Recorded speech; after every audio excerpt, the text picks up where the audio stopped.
Bismillahirrahmanirrahim. Assalamualaikum warahmatullahi wabarakatuh.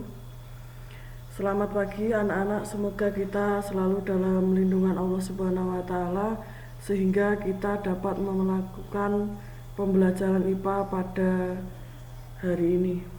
Sebelum kita melakukan pembelajaran hari ini, jangan lupa tetap melakukan pembiasaan setiap pagi seperti berdoa, hafalan surat pendek, dan sholat duha. Untuk materi IPA pada hari ini yaitu mengenai bioteknologi. Nah, nanti untuk bioteknologi itu dibagi menjadi dua pembelajaran. Yang pertama yaitu prinsip dasar bioteknologi dan penerapannya. Yang kedua, dampak negatif penerapan bioteknologi. Yang pertama terlebih dahulu mengenai prinsip dasar bioteknologi dan penerapannya.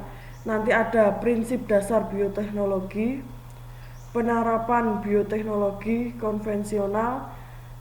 Yang ketiga, penerapan bioteknologi modern.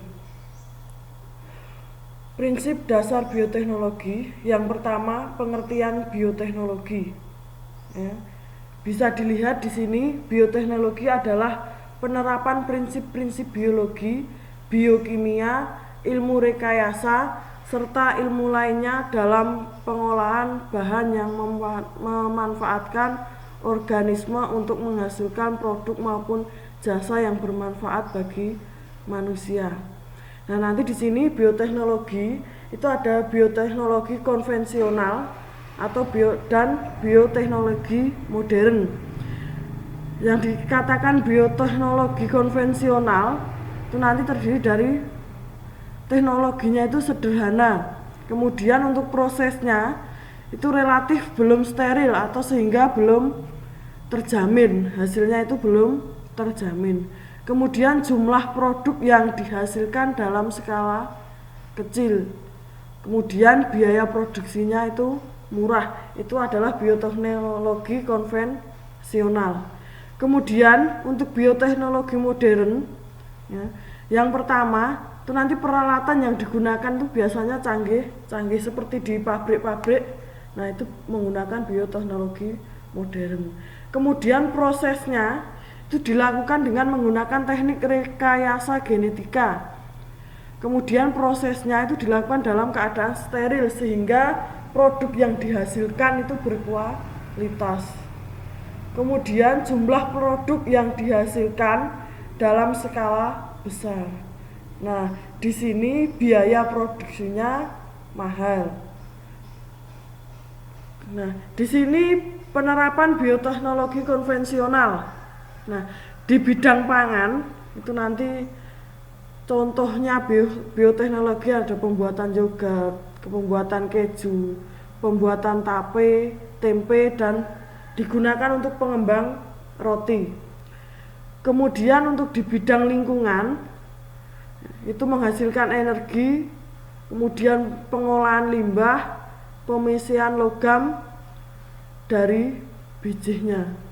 Sedangkan di bidang kesehatan ini biasanya untuk antibiotik, vaksin konvensional. Kemudian untuk penerapan bioteknologi modern. Penerapan bioteknologi modern di bidang pertanian nanti untuk pengolahan supaya hasilnya itu lebih maksimal. Kemudian untuk di bidang peternakan, domba dengan gen faktor 8 digunakan untuk mendapat indukan yang baik. Kemudian sapi perah dengan gen lactoferrin, sapi untuk tahan penyakit dan sebagainya. Kemudian untuk bidang kesehatan sebagai insulin, vaksin transgenetik, vaksin transgenik, kemudian antibodi monoklonal. Nah, ini di sini ada dampak negatif dari penerapan bioteknologi. Dampak negatif di bidang apa saja yang didapatkan dari bioteknologi. Dampak negatif yang pertama nanti di bidang lingkungan, kemudian di bidang kesehatan, dan yang terakhir adalah di bidang sosial ekonomi. Kita akan bahas satu persatu. Yang pertama yaitu dampak negatif di bidang lingkungan. Untuk kontaminasi gennya tanaman alami oleh tanaman transgenik.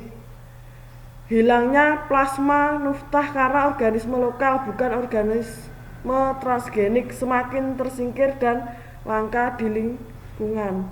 Munculnya hama baru yang lebih kuat daripada hama sebelumnya sehingga akan mengganggu keseimbangan ekosistem.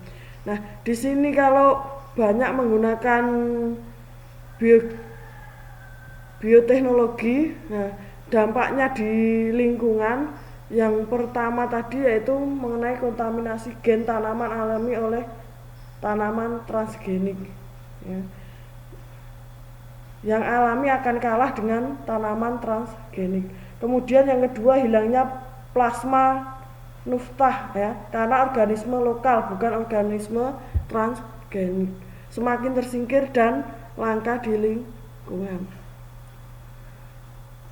Kemudian munculnya hama baru yang lebih kuat daripada hama sebelumnya sehingga akan mengganggu keseimbangan ekosistem. Maka akan muncul hama-hama yang baru.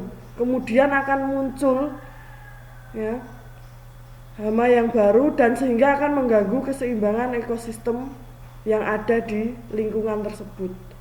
Kemudian untuk dampak negatif di bidang kesehatan, memicu timbulnya penyakit pada seseorang yang sensitif terhadap yang dihasilkan oleh organisme transgenik. Kemudian seseorang menjadi resistan terhadap beberapa jenis antibiotik tertentu. Kemudian dampak negatif di bidang sosial ekonomi ya. Petani dan peternak tradisional kalah bersaing dengan petani dan peternak modern dalam pemasaran hasil panen karena tidak mempunyai modal untuk mengembangkan produk transgenik. Oleh karena itu dapat menimbulkan kerugian besar bagi petani dan peternak tradisional. Apabila keadaan tersebut terus berlanjut, dapat mengakibatkan kesenjangan perekonomian yang semakin besar. Selain itu dapat menimbulkan petani dan peternak tradisional kehilangan mata pencaharian. Nah, di sini dampaknya itu akan ke petani dan peternak tradisional.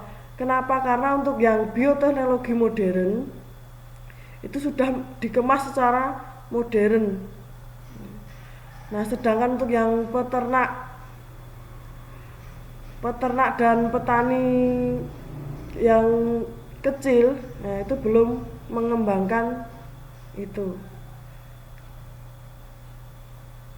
Mungkin untuk bioteknologi materi pada pagi hari cukup sampai di situ dulu. Nanti kita pelajari dulu di LKS ya. LKS dipelajari mengenai materi-materi bioteknologi. Nanti kalau ada yang ditanyakan bisa melalui grup WA ya. Sekian untuk pembelajaran hari ini. Semoga kita selalu dalam lindungan Allah Subhanahu wa Ta'ala, dan jangan lupa budayakan hidup sehat dan menjaga kondisi tubuh dengan makanan-makanan yang seimbang, menjaga kebersihan diri dan lingkungan di sekitar ya. Terima kasih. Wassalamualaikum warahmatullahi wabarakatuh.